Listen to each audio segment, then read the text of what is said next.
un suite et fin aujourd'hui de l'histoire de Madame Marie-Pierre Bousquet qui a retrouvé son père à 45 piges suite à plusieurs tentatives infructueuses et au terme d'une longue quête. Avec Cassandra, on évoquera dans la seconde partie de cette émission cinéma et Corona. Bienvenue à tous dans C'est Midi, l'émission qui raconte vos histoires, toutes vos histoires, avec tout d'abord quelques détails sur notre témoin sous la plume de Marie-Ange Emiem et la voix de Nafi Touré. L'eau minérale naturelle Assini est présente et partage vos instants de vie. Aujourd'hui, C'est Midi reçoit une adulte ayant connu une carence affective. Née dans le sud-ouest de la France, dans le Périgord, Marie-Pierre Bousquet est une franco-ivoirienne âgée de 48 ans. Mariée et mère de 2 enfants, Marie-Pierre fait tout son parcours académique en France. Titulaire d'un BTS force de vente, elle effectue plusieurs boulots avant de tenter une aventure sur Abidjan. Elle réussit à ouvrir le premier magasin spécialisé en literie d'Afrique de l'Ouest. Marie-Pierre jouit de 25 années d'expérience dans le mobilier, la décoration et dans l'agencement. C'est en 2014 qu'elle est poussée par ses origines et découvre la Côte d'Ivoire.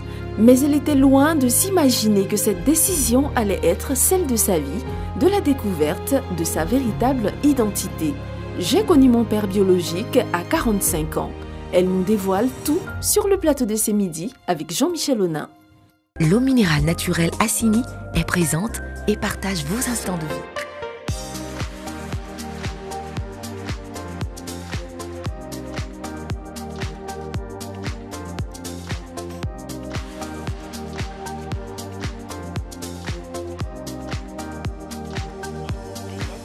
Tout à fait, forcément en très bonne forme. Madame Marie-Pierre Bousquet nous rejoint en plateau. Bonjour. Comme hier, nous allons vous offrir quelques applaudissements. C'est bizarre quand même.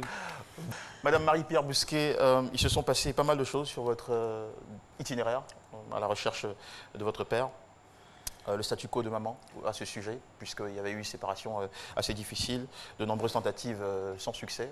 Vous aviez essayé de contacter des émissions en France, également la gendarmerie, le consulat, et tout ça n'a rien produit. Il fallait attendre 2014, quand vous avez mis le pied en Côte d'Ivoire, et puis 4 ans après, par un concours de circonstances, pour évoquer ou encore rencontrer, disons déjà par appel WhatsApp vidéo, votre père. Ça a été un moment émouvant, vous nous en avez parlé hier, et on a juste eu le sentiment, le besoin de ramener cet extrait pour nos chers téléspectateurs qui nous contactent maintenant. Le coup de fil est lancé, revenons sur l'instant. Oui, je le sens ému. Bon, après, c'est un monsieur, c'est un papa, donc c'est un homme. C'est même le vieux ici qu'on appelle, donc en fait, il a quand même une certaine position à tenir. Mais je sens beaucoup d'émotions dans sa voix. Et moi, par contre, oui, j'ai les larmes aux yeux, je regarde sous toutes les coutures parce que ça y est, j'ai enfin l'image. Ça, c'est au téléphone, hein. C'est au téléphone, mais c'est WhatsApp. Ah oui, c'était un appel WhatsApp. Un appel vidéo. Un appel vidéo, cool. Donc là, c'est okay. Merci la technologie. C'est top ça. Voilà, donc on se voit et là, waouh, c'est incroyable. Alors là, j'ai mes tantes, j'ai tout le monde dans la maison, ça chante, ça... C'est la joie partout. Les you-you.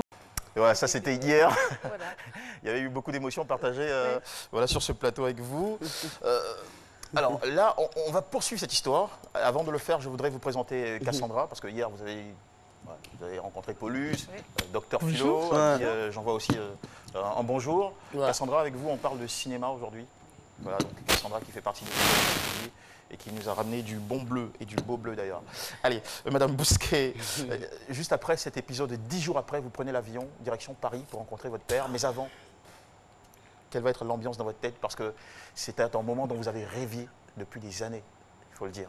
Oui, donc j'étais un peu sur une autre planète, sur un nuage. Je ne savais vraiment plus où j'étais, qui j'étais justement, parce que c'est une émotion intense. Je rêvais la rencontre, en même temps j'essayais de ne pas trop me projeter. Et puis je crois que j'ai pas trop mangé, pas trop dormi. Pendant ces 10 jours, ça a été assez long. Voilà. Il y avait une telle excitation. Ouais. Est-ce que vous faisiez des petits films sur ce qui pourrait se passer lorsque vous le rencontreriez, votre père, enfin? Oui. Je ne savais pas ce qu'il fallait que je fasse, s'il fallait que je l'embrasse, s'il fallait que je lui serre la main, s'il fallait que je ne savais pas quoi faire. Voilà. Mais ça s'est fait en se voyant, voilà. Tout à fait. Mais pas si pas si rapidement, parce qu'il a fallu déjà prendre l'avion, faire le voyage, faire le Voilà, il a déplacement. fallu que je rentre sur la France. Je suis rentrée chez moi. J'ai expliqué à mes garçons que j'allais retrouver mon père. Et voilà. Et puis j'ai repris l'avion dans l'autre sens pour pouvoir monter sur Paris.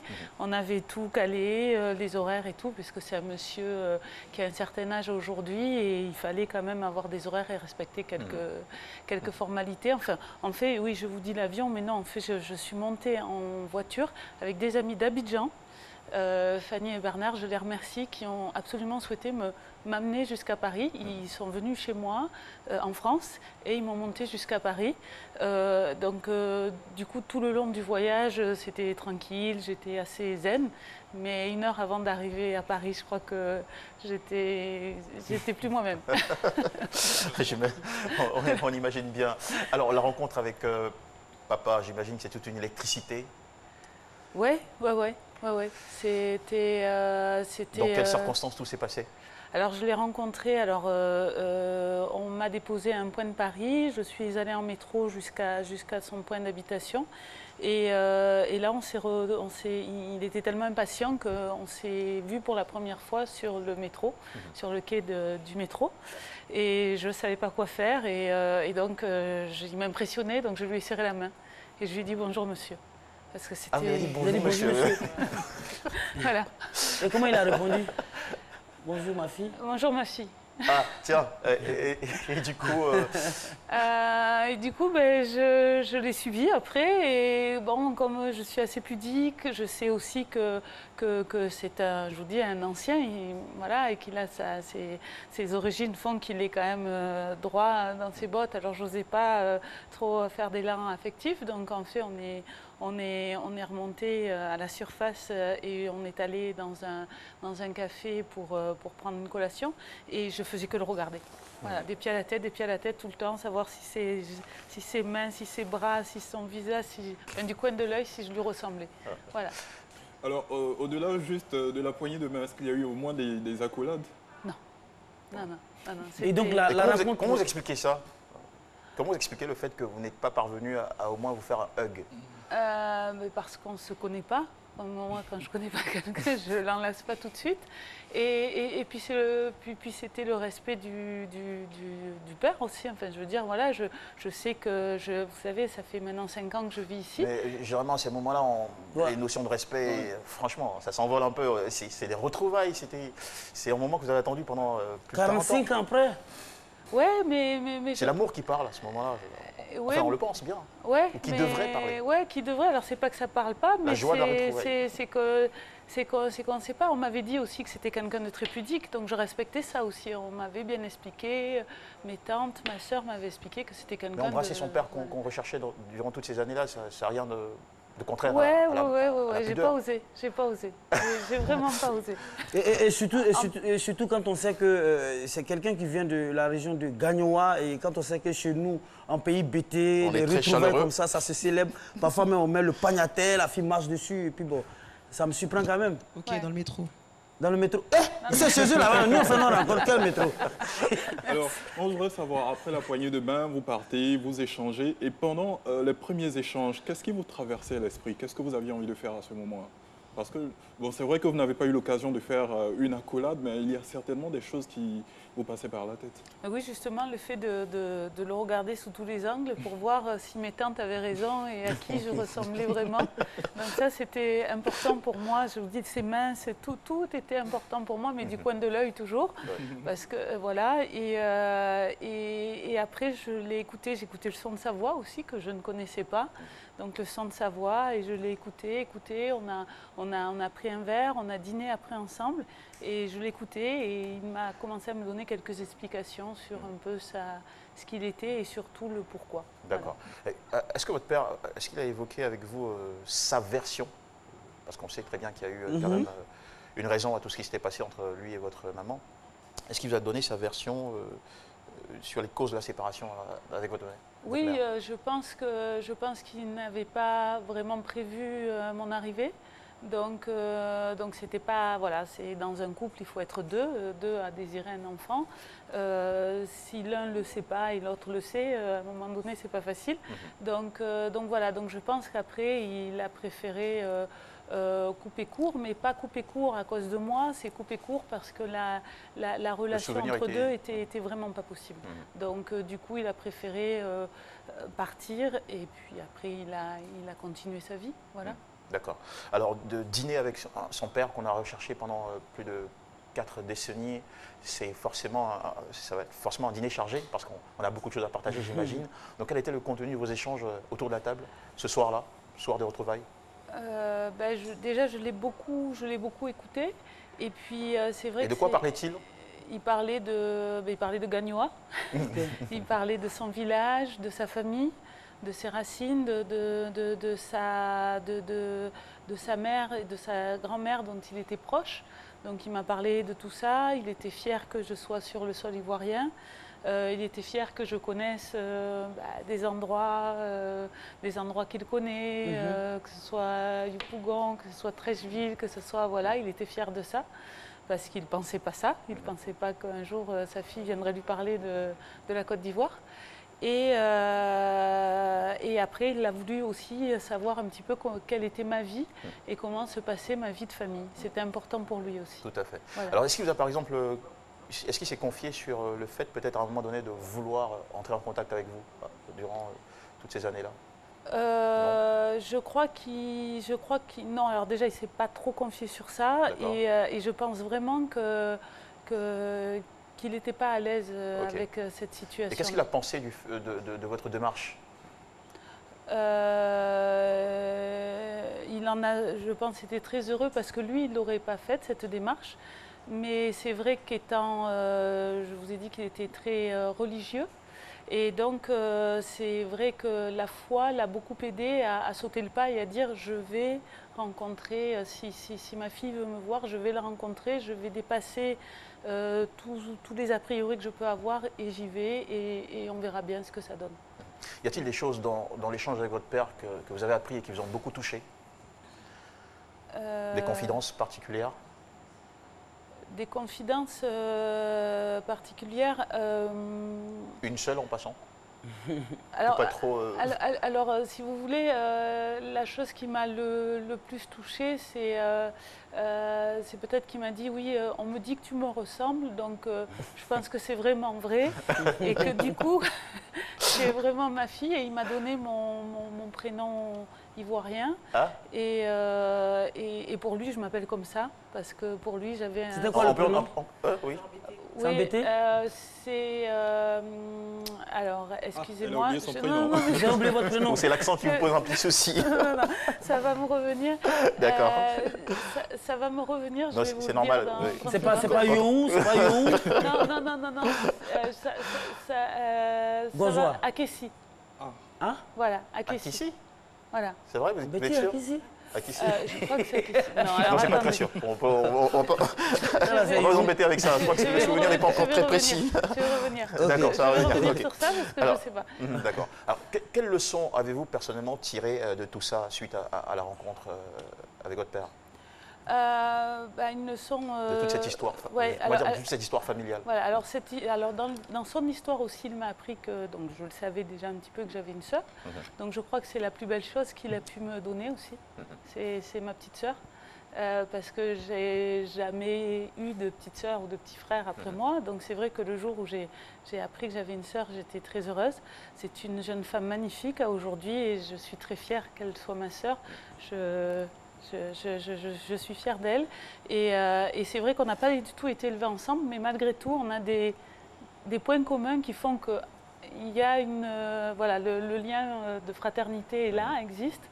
Et la filiation est toujours très forte. La filiation est très très forte et je crois que c'est son plus beau cadeau pour moi. Et le message de tout ça, c'est qu'à aujourd'hui, je suis très heureuse d'avoir fait cette démarche-là. Je suis très heureuse de l'avoir retrouvée, malgré plein de hauts et de bas qui ont fait que je ne pensais pas pouvoir le retrouver un jour. Aujourd'hui, c'est un monsieur qui est un petit peu fatigué, il a des soucis de santé. Je pense que, comme je vous disais hier, j'ai une étoile. Je pense qu'il y a des esprits saints qui sont là aussi pour moi, parce que je l'aurais rencontré 1 an et demi plus tard. Il aurait été très compliqué pour nous de pouvoir discuter. Et c'est que du bonheur. Donc, D'accord, profitez bien. Alors, est-ce que vous avez, est-ce que vous avez informé votre maman une fois votre père retrouvé? Est-ce que vous l'avez appelé pour dire « Hey maman, bonne nouvelle, j'ai retrouvé papa après toutes ces années ». Alors non. Non? Non, c'est mon petit jardin secret. C'est-à-dire que, égoïstement, j'ai recherché mon père pour moi. Je l'ai recherché pour personne d'autre, puisque je savais déjà qu'il y avait ce souci entre eux. Et je pense que ce n'est pas la peine de remuer des choses qui ne sont pas spécialement bonnes à entendre, et pour elle, et pour mon père aussi. Donc c'est vrai que je ne lui parle pas non plus de ma mère. Voilà, je pense que ça, c'est vraiment quelque chose pour moi. D'accord, ok. Au jour d'aujourd'hui, vous l'appelez comment? Alors, au jour d'aujourd'hui, je l'appelle par son prénom. Pour le Son moment. prénom? D'accord, c'est difficile de l'appeler papa. Pour le moment, Oui. pour le moment, c'est difficile parce que j'ai jamais appelé personne comme ça. Donc, j'y vais à tâtons. Je l'ai revu il y a 1 mois avec mes enfants, mon mari et ma soeur. On s'est retrouvés à Paris. Et vos enfants, comment l'appellent-ils, vos enfants? Grand-père. Alors, c'est lui qui a voulu, un jour, ils ont dit papy. Non, c'est grand-père. Voilà. Donc, eux, ils l'appellent grand-père. Et moi, je l'appelle par son prénom. Et mais je sais que j'ai fait la démarche d'être avec lui jusqu'au bout. Donc, si j'ai fait cette démarche-là, peut-être qu'un jour... Oui, et il le comprend que vous l'appelez par son prénom. Ouais, justement, sa pudeur et sa compréhension fait que pour lui, il n'y a pas de souci, j'avance comme j'avance. Et vous-même, qu'est-ce que vous ressentez quand vous appelez votre père par son prénom? Qu'est-ce que vous-même, personnellement, vous ressentez? C'est énorme pour moi, même quand après je parle à mes enfants, je dis mon papa, je ne dis pas, voilà, quand je parle autour de moi et que je dis tiens mon père, c'est énorme, c'est drôle. Et c'est vrai que voilà, je ressens une plénitude parce que j'aurais jamais eu à prononcer ces mots il y a quelque temps. D'accord. Madame Marie-Pierre Bousquet, alors retrouver votre papa finalement, après toutes ces années d'essais, de tentatives, qu'est-ce que ça vous a apporté sur le plan, je ne dirais pas seulement psychologique, mais personnel, individuel? Qu'est-ce que ça a changé? Plus d'assurance. Je suis plus à l'aise dans mes baskets. Je suis plus sereine aussi. Ici aussi, je trouve que j'ai monté mon entreprise. Je suis arrivée seule ici. J'ai fait 6000 km. Mais aujourd'hui, je pense que j'ai une légitimité encore plus grande ici. C'est-à-dire qu'aujourd'hui, j'ai l'impression qu'on ne peut pas me dire que je ne suis pas d'ici parce que je suis ici chez moi aussi, grâce à lui. Voilà. Grâce à vos origines retrouvées. Grâce à mes origines retrouvées. Et confirmées aussi. Confirmées, voilà. C'est pour ça que je vous disais hier que je souhaite avoir la nationalité ivoirienne et que j'espère que j'arriverai à l'obtenir parce que c'est vraiment quelque chose qui ne va pas changer grand-chose pour la personne lambda, mais qui pour moi veut dire quelque chose, quoi. Veut dire qu'on m'accepte, mais déjà je suis acceptée par tous les gens qui sont avec moi tous les jours. Et puis il faut vous rappeler de votre prénom là, hein, voilà. Et ça va me revenir. Ça, on va le mettre sur les papiers. D'accord. Avril 2019, vous avez retrouvé, parce qu'au-delà de la retrouvaille ou des retrouvailles avec votre père en France, vous êtes revus encore en 2019 ici? Oui, on s'est revus sur le sol ivoirien. On s'est revus en avril 2019. Pour la première fois, le père et la fille étaient réunis en Côte d'Ivoire. Sur la terre de leurs origines. Sur la terre de leurs origines, donc ça une émotion intense. J'ai beaucoup pleuré. Vous avez partagé aussi des plats locaux? Oui, on a partagé des plats locaux. Donc moi, j'adore la nourriture ivoirienne, donc il n'y a aucun souci avec ça. et voilà, c'était un moment très important pour nous. Voilà. Et voilà, qui maintenant ne se feront justement plus. Donc c'était bien de le faire. Tout à fait.